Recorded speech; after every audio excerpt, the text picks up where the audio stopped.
I would like to show you something else, and this is something that, just so you know that it's possible, there is a way to shoot outside in ambient light where you don't have to do all this crazy metering. So I need a volunteer from a student, all right, come on over. Come on over. Okay, I'm gonna let you walk through this. And have you ever done this before? What we're about to, you don't even know what we're gonna do, right? You haven't told us. Nothing, okay. So I need the other transmitter, which is in John's pocket. Which pocket? This one. In John's pocket. Okay. So this is a different system that a lot of, it was created for wedding photographers and for location shooters. And Profoto has this. If you use a Pocket Wizard Mini and Flex with the Alien Bees, you can do this. And then I know there's some other brands that are about to launch products that do this. And so I think it'd be unfair not to show this thing. So the first thing I want to do is show you how to use this neutral density filter. Okay, so people at home know how this can be done. And then we're going to let you shoot with this new light over here. This is a Profoto B1. Okay, so we're not going to use a light meter at all. All right, so what I want you to do is take this camera. Are you a Canon shooter? I'm not, but that's okay. That's okay, you can figure it out. So what I've done is I've set this to 200 and 2.8, just like normal. We're gonna have you go this way so the camera can see you. There you go. So we have you at 202.8 ISO 100, all right? So you're not gonna change any exposure here, but when you look through the lens, at the bottom there's a little light meter. Just adjust this to the background until you see that meter correctly. Sure. Okay? So do that. Where's my shutter button? There we go. Right about there. Right about there? Okay, take a picture of Lex. All right, good. It worked, right? Yep. It's balanced? Yep, looks good. Looks good. All right, we're done. Thanks. No, so that's the new system. It's all TTL metering. So the TTL stuff that we learned yesterday works with this unit, and I'm guessing many other brands. And so you can either go out and get the Profoto B1 or use a Pocket Wizard Mini and Flex with TTL metering with some studio strobes, which I think are the Alien Bees and the Einsteins.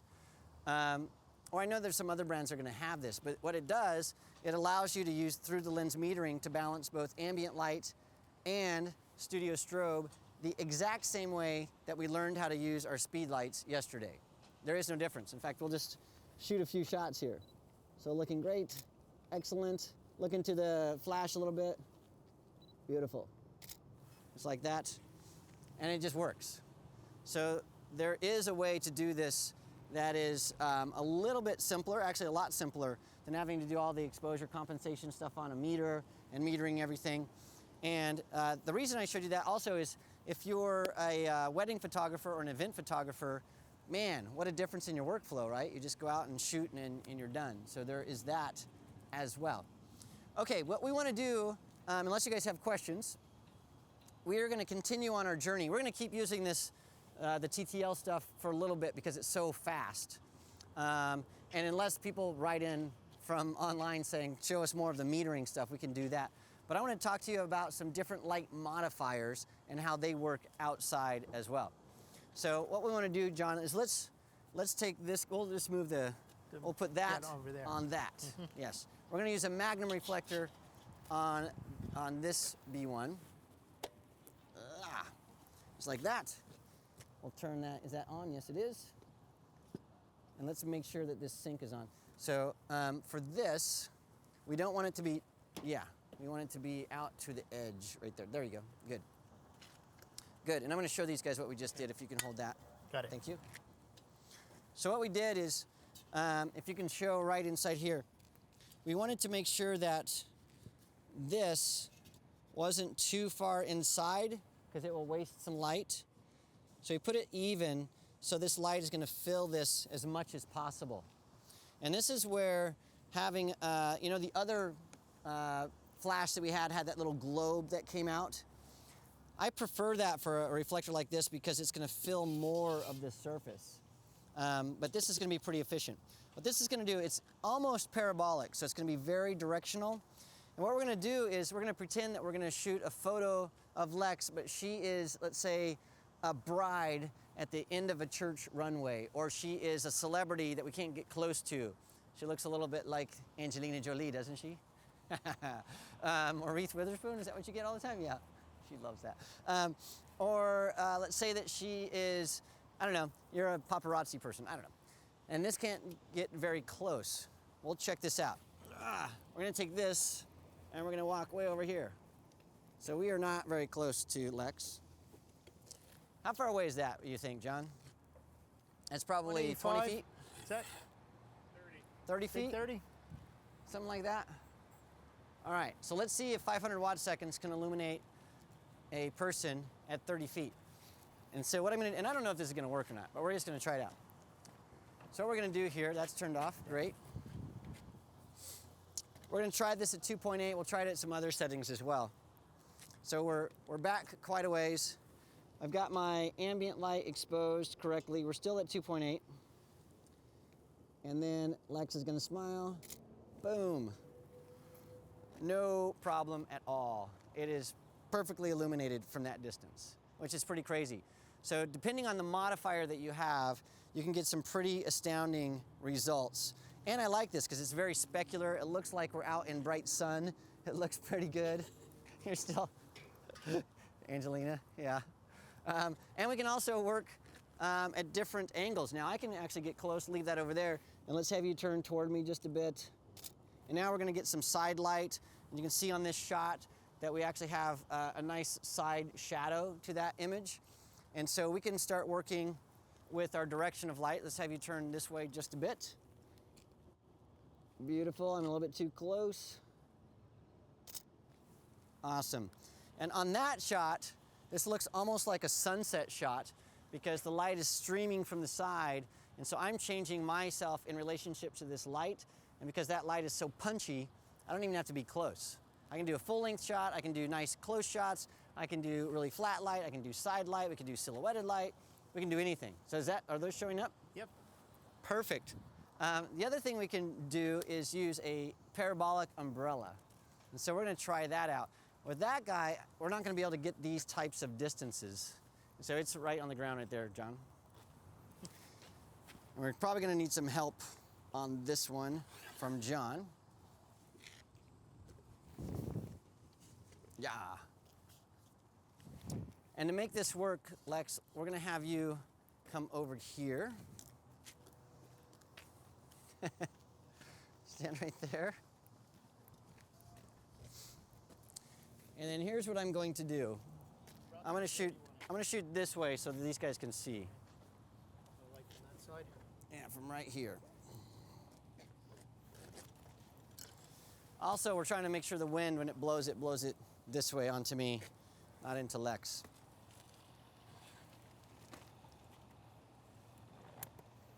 Pow, let's stick that right on there. Yes, question away. When you were using the little hand thing and it's pretty hard light, especially given the distance, doesn't that kind of contradict what the background was looking like and like totally looking fake? It will look absolutely fake. It's gonna look, yeah. What it'll look like is something that we haven't described yet called a light isolate. And so a light isolate is when you have, let's say a very cloudy day like today, but the clouds are broken just a bit. And the sun sort of peeks through the clouds and you'll get maybe like the top of Mount Rainier is sparkling and great and everything else is sort of gray. That's what a light isolate does. And so what we're doing is we're mimicking that. Like almost a shaft of light is coming down and, you know, and so that's what it looks like. Okay. Yeah, but it does look a little artificial, a lot artificial. A lot of people vote at home. How artificial does it look? It goes to 11 artificial. Okay, what I'm gonna do is I'm actually gonna shoot right in front of this. And this light is gonna go around me and it's very, very directional and it's gonna give light fall off on Lex. And John, you might have to stand behind to make sure it doesn't fly away. Nope, that's good. Yep, that's good. Just like that's good. It's all good. Just like that. Perfect. Okay. So we're gonna do the same thing here.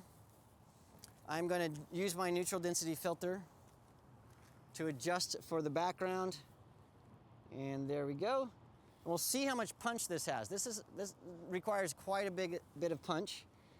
And we can see that Lex is freezing.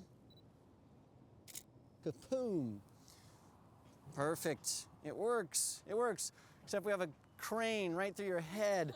Yeah, there are more cranes in this skyline. I can see 1, 2, 3, 4, 5, 6, 7. There's like 7 cranes. 8, 9. We're in the middle of like an airport construction zone in the rain. It's awesome. So forgive us for that. This isn't an ideal location. But this, what we're seeing here is that light fall off. John, I'm gonna have you hold this just for a second. And I'm gonna go to my laptop so we can take a peek at this. And I'll see if I can do this. Erg. All right, so you can see me. I'll take this off. Always fun. There we go.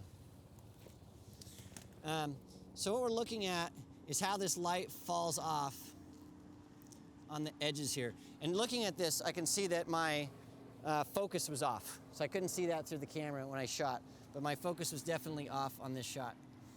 But we're seeing how this light actually gives a nice hard shadow at the edges. Let me shoot one more picture where I'm in focus, and we'll see how that works. Sometimes, by the way, that can happen with a neutral density filter. And so what I'll do is I'm gonna bump up my aperture value to about 7. And we'll see at 7, I know it's cold. At 7, we don't have enough natural light, so we're gonna shoot at 5 at a shutter speed of 200. Perfect. All right, hold that. We'll see if that works out.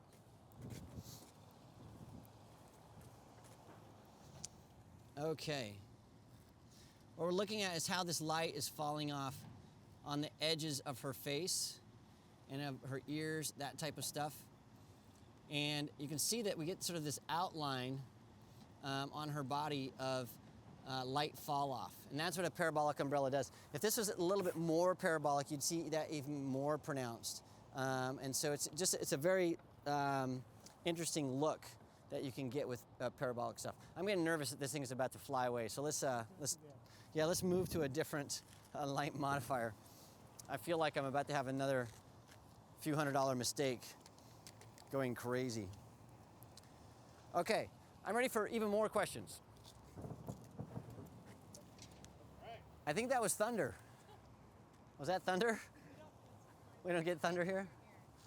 SP Photo would like to know, I've seen this umbrella used with a front diffusion panel.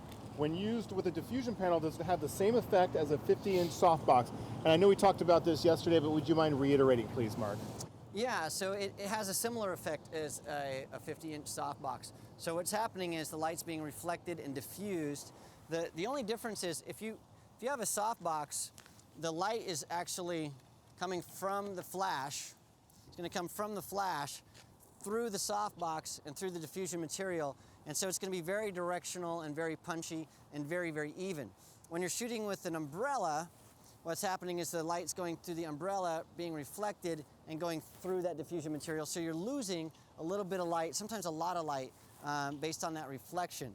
And so a softbox, is going to be a little bit more directional. You're going to get a little bit more light. But you can also move that softbox much, much closer to your subject if you want to use the inverse square law to drop light off.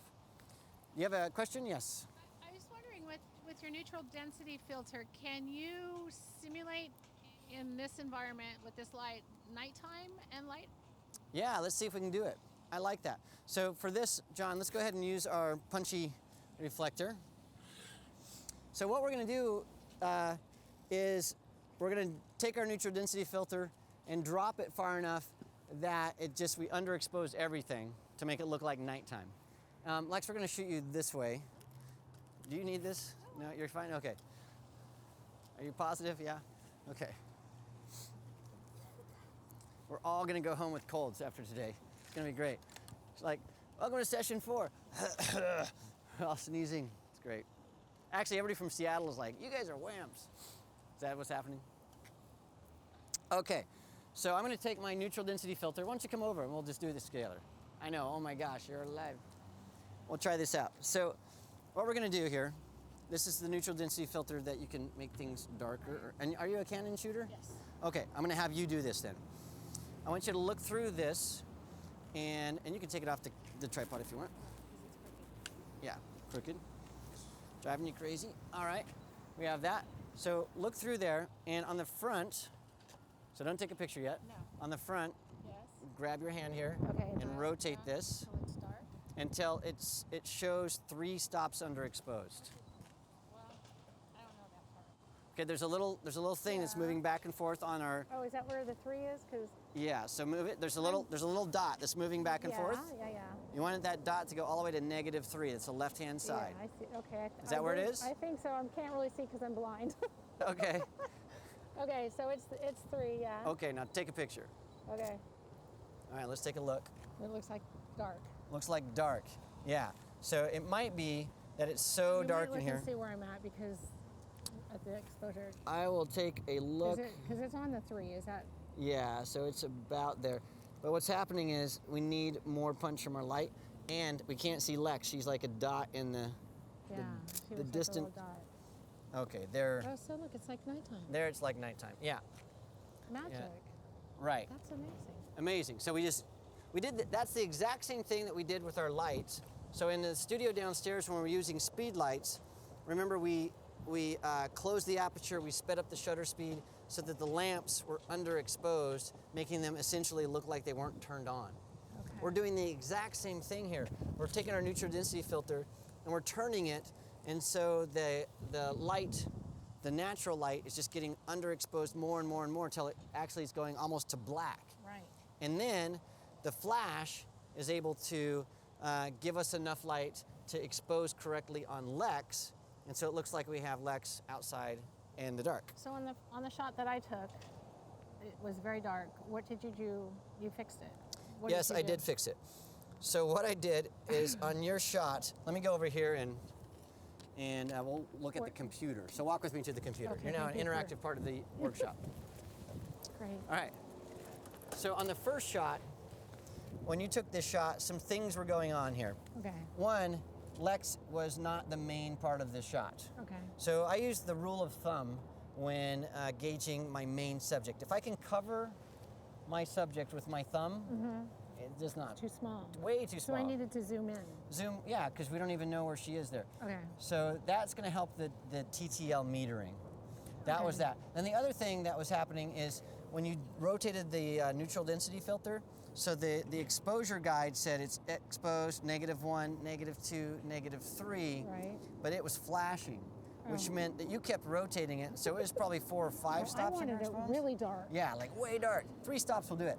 And so you rotated that neutral density filter so far that the flash couldn't pump out enough light Okay. to get through it. Okay. And so we had an underexposed Lex. Okay. All right. Yeah, I so understand. that's how it works. All right, I want you to do it one more time. I'm gonna reset it, and I want you to do it again because there's somebody at home that's gonna try this same thing. Okay. And the chances are if you have a mistake like that, they will too. Yeah. And so let's just try it. Okay. You ready? Are you brave? Hi. All right. I'm standing here. As I'm standing here. Okay, so we're gonna try it again. I've taken this. Okay, I do have a question then. When, what if I don't want to be zoomed in like really tight on her? So do I zoom in, get the metering, hold the button down, and then click, or do I just? No, so if No you don't want to choice. zoom in super close, you wouldn't have rotated the neutral density filter so far, so probably the flash would have gotten it right. Okay. But if it didn't, we're using this as we would a speed light right now. Okay. And so you would use flash exposure compensation to increase or decrease the flash. Okay. So that's what we do. Let's say we weren't using it like a speed light, we would have metered it and we would have known that the light was at the correct Okay. right. Right. power output. Yeah. Those Okay. of us that don't have a meter won't meter. I know, you won't meter. We're not gonna meter. Forget this. But all these things that we're doing right now will work with the speed light, the stuff we're doing right now. Yay. Okay, so I've reset this so that you're gonna have to do it from scratch. You're so mean. I know, I'm so mean. I want you to try it out. Can I go this way? You can go that way. Oh, look, Remember you have to okay.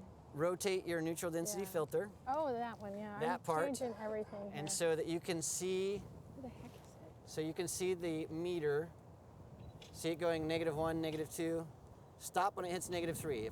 If it's flashing, you've gone Okay. too far. All right, I'm just going. I don't see anything flashing. Okay. Holy cow. She's sitting there smiling. I know. Don't give me a fake smile. Let's take a peek. There you go. Oh, try one more time with her. She's not, looks like she's mid-sneeze. No. Okay. You're beautiful. Okay. I'm like totally like winking. Oh no, it looks good. Yeah, so we have light at Good job. Thank you. Okay, perfect. Can I go away now? Yeah, you can go away now. You can go away now. Well, that's how that works. Yay! Woo! All right. We have one more question? Yeah, let's hear it. So a couple minutes ago, you had the one light pretty far out. I'm gonna come right over here because I can't hear you. Sorry. A couple minutes ago, you had that one light out about 25, 30 feet. Yes. So was that an example of using the inverse square law outside? It wasn't, no. because if we were trying to illuminate Lex and the entire city, that light is not powerful enough. But that would be the inverse square law, right? Where the light is dropping off and it's going really low, and we have the same amount of light on Lex as we do the buildings way back there. But we're not trying to do that. So all that example was showing us how that parabolic shape was able to push a lot of light a great distance. So that light, none of that energy was wasted going to the sides. It was all directional. And so we're able to shoot at a greater distance with that modifier than we would. There's no way we could have done that with a 4x6 softbox, or even any other softbox, or probably even an umbrella, because the light is being diffused so much, not enough is going to hit her at 25 feet away or 30 feet. And so that's what that is an example of. Okay, you have a question and a microphone. 2 questions and a microphone. Okay, so we haven't used the color checker or done any white balance. That's right. Normally this would all be incorporated Yes. every time. The reason we haven't is we're trying to move along at a pretty good clip. And so, that's the only reason. Yeah, we haven't done any post-production. We haven't done any of that stuff. So all of the things that we would normally do, we're trying to do it in little chunks and then only do those chunks. And so one of the things that is bothersome to me when I'm doing any kind of workshop, like when I look at these photos, they're orange and they're blue and they're color casts and stuff that I wish I could correct. But because our time limits, we only have so much to do each individual thing. And so what I normally do is at the end of the day, I'll look at the stuff and go, oh, we could fix this and fix this. And actually, we're going to do some of that in the next segment. Yes, next segment. All right, and we're going to keep going. Do we have other questions from the folks at home? Actually, people are saying they would like to know how to do all these techniques inside. Inside, me too. I think Lex would like to know how to do all these things. kidding. It's freezing. Okay, keep it up, Mark. This is a question-driven segment, so please throw them in. Okay. Are you going to survive 20 minutes? Yeah. All right. All right. Stand in as a model if we need to. You can stand in. We can do that. All right. So let's see what else we can do out here with this building. We have this building that's got some color over here. So we're going to try to do the exact opposite thing. So we talked about underexposing the background so we can sort of squish an ugly environment. So what we're going to try to do now is see if we can bring in a different environment. So Lex, what we're going to do is we're going to have you stand right here. All right, there would be great. Which light do you want? And for this one, I think we'll just use an on-axis 4x6 softbox. Okay. Since it's there, why not? One of the questions that was asked during lunch, actually, was why did I switch to my 70 to 200 millimeter lens today? So who asked? You asked me that, yes. Yeah, so it was like, hey, you've been using your 24 to 70 lens and all of a sudden now you're using a 70 to 200. Why? Well, the reason is when we were shooting inside downstairs, we have to do everything in a very small environment. I have to be able to illustrate a point with, Lex or John, somebody like 3 or 4 feet away, when normally I'm going to be shooting at a much greater distance. And the reason for that, with a longer lens, like this guy, this is a 70 to 200, which is what I normally use for shooting. There are 3 things that happen. The first is you get a nice, comfortable distance from your subject. And so yesterday I was shooting Lex, and we were, inches away from her face. You remember that when we were like, that is not something that I would normally ever do. In fact, I like to shoot probably at about this distance. So we're about 15 feet or so away from each other. And it allows the model to be a lot more comfortable. You don't want to have that creepy, weird, guy feeling. And if you get really close, you get creepy guy feeling. So that helps with that. The second thing that happens with a lens like this is your compression. You get a lot of compression. And so what we're doing now is we have Lex, and behind Lex we have that apartment building back there. And if I use a wide angle lens, the apartments behind her are going to look like they're really far away.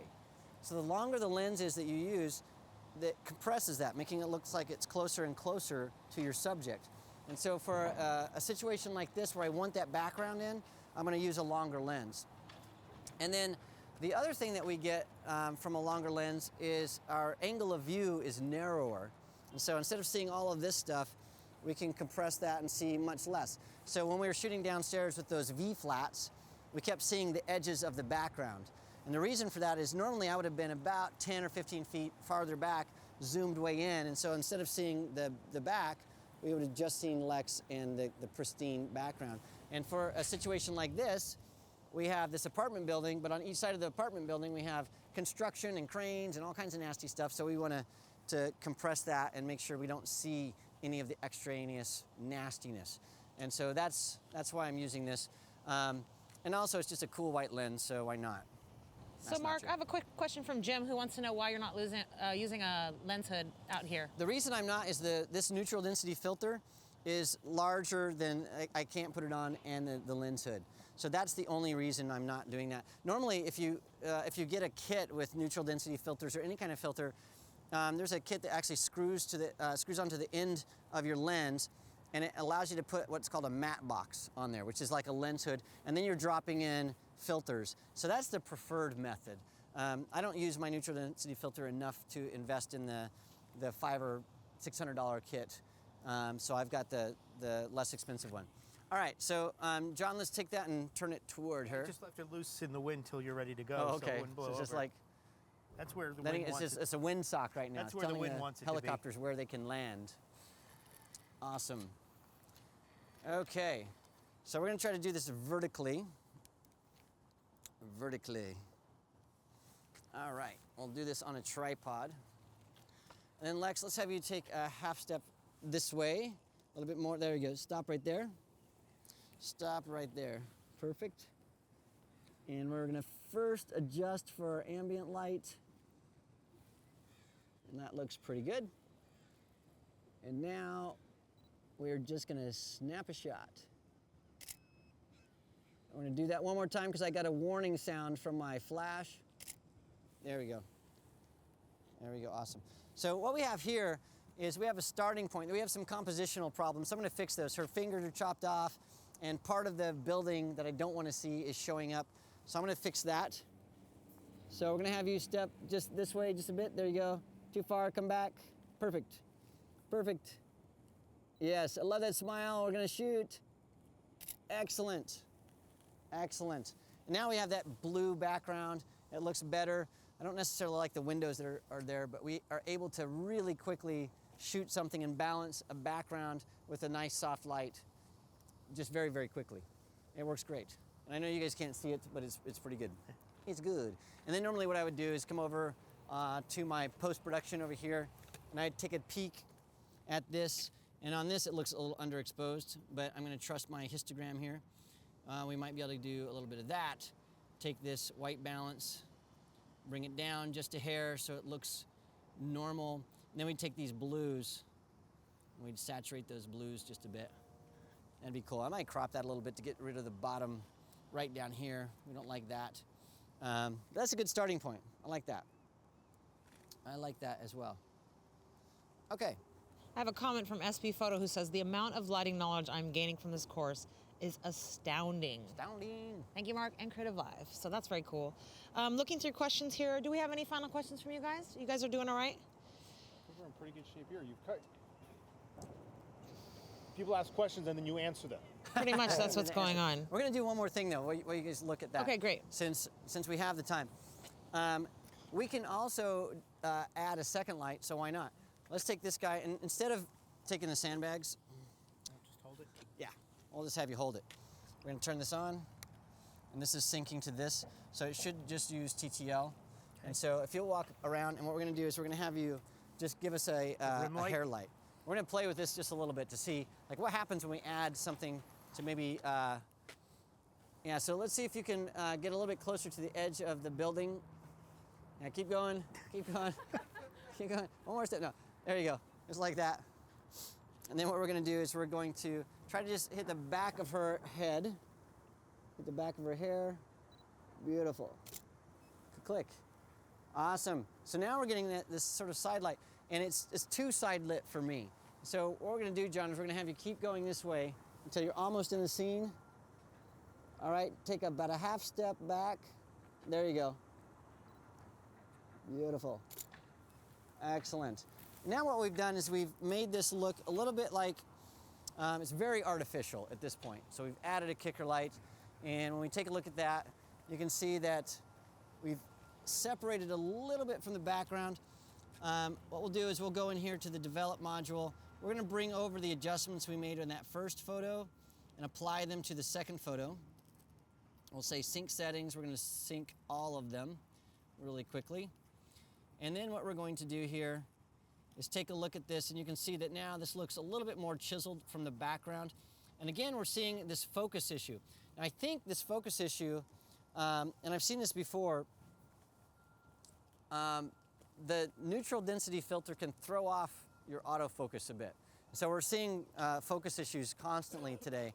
And so what I would normally need to do is take that and either manually focus and slow way down and make sure we're tack sharp, or shoot tethered with something I can really see to try to compensate for that. So this neutral density filter is definitely altering the autofocus. So we'll look at the end and see if there's an issue with all of the photos. If so, we know, oh, okay, it's the filter.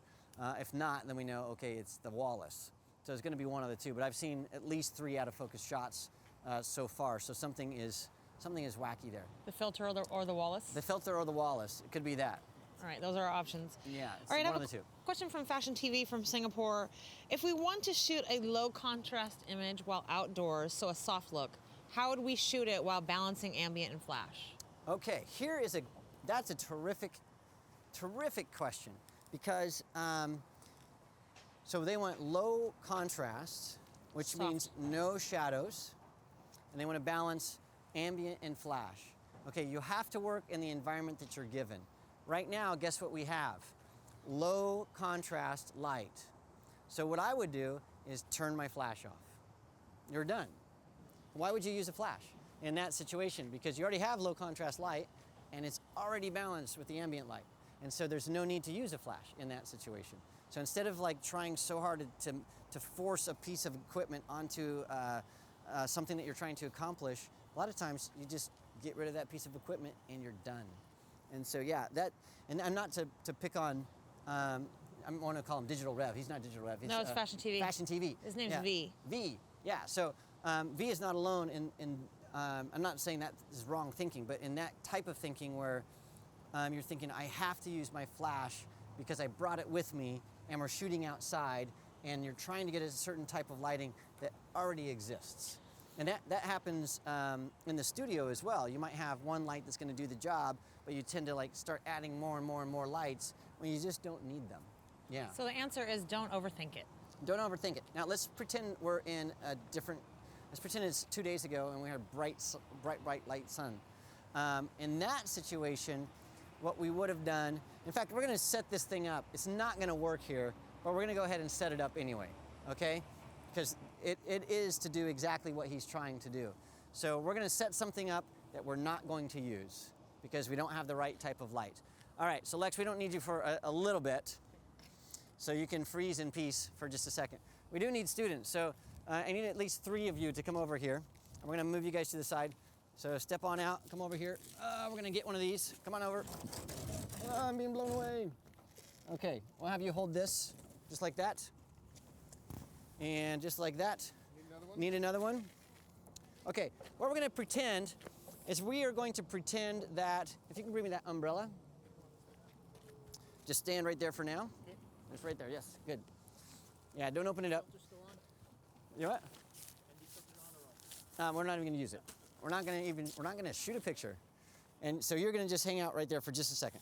Well, we're gonna, actually, why don't you stand right here? You're the model. You're actually the model now. Okay, so let's pretend like we have sun right there, and this is gonna represent your shadow. Okay, so we have sun and we have shadow coming this way. Actually, let's pretend this because the cameras won't be able to see. Let's say we have shadow going this way. Okay, sun over there, shadow going this way.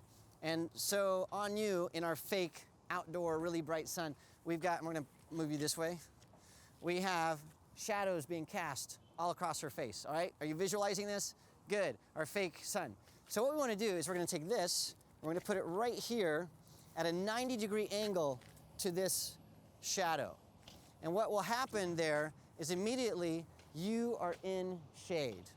And so the contrast on you is just gonna go boom, it's gonna go way down. And so what we'll do over here is you are gonna go right here and hold that. And we're building a little box. And then what we would do is we'd take one more and we put it across the top of those. And you would actually have a black square, a black box. And what will happen is you're gonna be about 2 stops less exposed than the background. And then we could add a flash over here that has more frontal light. So we have, and big soft light. And then we can control the light that's here and balance that with the background. And that's how you do that. We wanted to do that today, but then we realized there's no sun, so it wouldn't work. Because you notice that when we put these up, the light on you doesn't change at all. So it doesn't work. But if it was really bright sun, we would build this little box, you would be in low contrast light, and then we could bring a flash out here, throw that in, and do some other things. The other thing we could do with this setup is if we had no flash, forget the flash, what we'll do is back here, we will add 2 white panels. And then what we'll have is the sun is gonna illuminate these white panels. They're gonna be nice and white. You're gonna be in nice soft light. And we have built an outdoor natural light studio. And those lights look, those shots look great. I've done it a few times. They look terrific. And then the other thing you can do in a situation like this where you have nice white panels right here is you can, when you're shooting from this direction, I know, you guys can put those down if you want. It's like, it's so windy. You can actually add a very small catch light to your eyes by adding a speed light to the camera. So the speed light's not actually going to illuminate you, it's just gonna pop a little bit of light into your eyes, and that's how that works. All right, good job, you guys. Spectacular. Okay, so that's the answer to that. We don't have that light out here, so we can't demonstrate it, but that's how that would work. And I'm ready for another question, if you have it. So Jim in the chat rooms would like to know your opinion on constant lighting versus strobes and monolights. All right, so we touched on that a little bit last couple days. Constant lights are normally hot unless they're LED lights, so they're gonna be difficult to work with sometimes. LED lights are okay, but constant lights aren't nearly as powerful of light output as a studio strobe. And so what you're normally having to do is open up your aperture pretty wide, increase your ISO, and depend on your shutter speed to freeze action. And it's really, it's difficult to freeze action with constant lights. So there's one. The second thing is gonna be very hot, and you don't get all the light modifiers that you would normally get because they have to be built specifically for high temperature situations. And so you're limited with hot lights when you're trying to do anything that's freezing action or really sculpting light, unless you're shooting with shooting video. And when you're shooting video, you have to have hot lights because you can't just illuminate stuff with studio strobes, right? It doesn't work. And so generally, I stick to that rule. If I'm gonna shoot something that needs consistent light all the time, video, I use my hot lights, and any other time I'm using strobes for those 2 reasons. Now, the other thing to consider is hot lights are generally a lot less expensive than studio strobes, and so there's nothing wrong with starting and using them for an entire career, actually, but there's nothing wrong with using hot lights. It's just my preference. Okay, well, interesting question from Gildrad. If TTL for a speed light is stupid, why is the TTL on the Profoto Studio Flash smarter? It's not smarter. It's not Okay. smarter. It's still going to have a lot of the same issues because it's not the Profoto. It's not the Profoto light. Well, there are 2 differences. It is a little smarter. I'll tell you that. So I don't want to sell these lights because that's not what I'm here for. It's a little smarter for this reason. if you have, and so John, I'm gonna use you as this example. If you have a speed light, you have this pre-flash that happens, and the metering is dependent on the pre-flash. So I don't want you to come too close. So stay back like you have the plague, just a little bit. Okay, like that, perfect. Let's say we're using a speed light, and let's say John's even farther away, but let's just leave you there for now. And let's say that you're the speed light, right? So we click the shutter, the pre-flash comes over here, bam, it reflects, comes back through the lens of my Canon or Nikon or whatever camera, and it tells me what the exposure is. Well, if I'm using a flash that has 10 times the power, that pre-flash is going to be stronger, right? It's going to be brighter and come back. And so theoretically, you should get better results from your TTL metering because the light that's being used to judge that is a little bit better. So that's one of the reasons. But the actual TTL metering that's happening is happening in the camera, not the flash. And so it's the same thing. It's just that the light that's coming out is a little bit different. So it could be better. Yeah, so that's it. The other thing is it's more consistent from shot to shot. The battery refresh rates are a little bit different. And in my experience, we actually did a demo for ProPhoto where I had to show that the flash wasn't working right. And it took me forever to make it not work right. It was really difficult. So yeah, so I don't know. You have a question, yes? Yeah, so mine's more universal. Are there certain trends in lighting that are coming in and are in style right now, and ones that are kind of passé and going out? And do you see things on the horizon that are kind of progressive? I don't really pay attention to that.